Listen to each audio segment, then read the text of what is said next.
Hi everybody, welcome back to Paizo Gaming. If this is your first time here, or if we do a little bit to entertain you or educate you, please like, subscribe, and let us know how we're doing.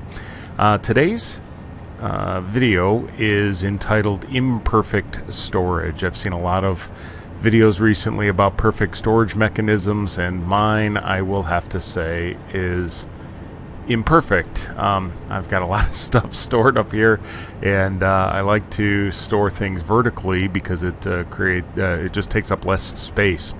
But I found a little tip on how to do this. So the first thing I'm going to do is make sure, first thing I'm going to do is make sure that I have enough materials to build some power lines with some Mark 1 power poles, and then also in my inventory I want to make sure that I've got some steel plates and some steel pipes so I can build some storage containers. Also, you need to have the hover pack for this to work the best. And the idea here, as you can see, I have some cables going up to some power poles on the sides of my storage containers. So what I've done here is as I've gone up higher and higher, I've realized that there are places on the sides of the storage containers with some clipping that you can actually mount some power poles.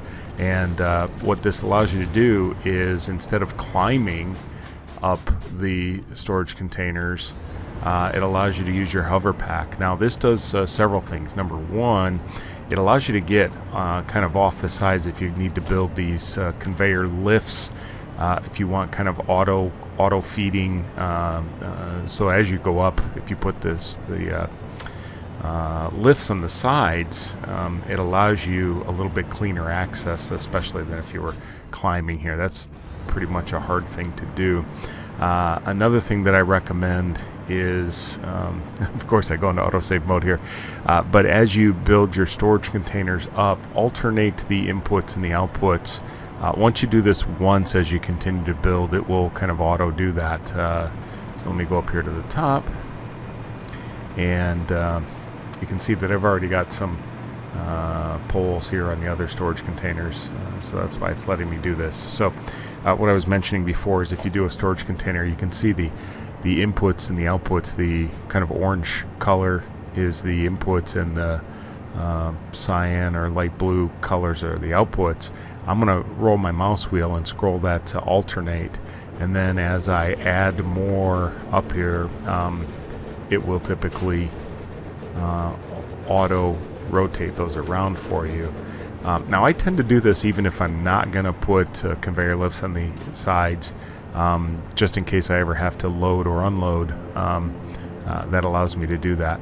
Also, another thing that I wanted to point out with the power poles, I tend to put them on the side with a ladder, because usually I'm no longer going to climb up on this if I've done this, but there is a spot here in the middle that you can put the poles, and that'll leave both ladders kind of free.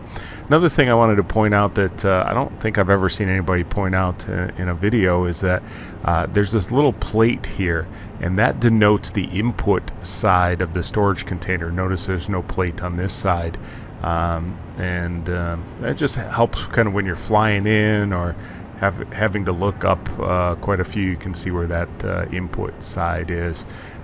So that's pretty much all I wanted to show you in today's imperfect storage video. Again, if you learned something or liked this, entertained, please feel free to like and or subscribe. Thanks, and have a great day.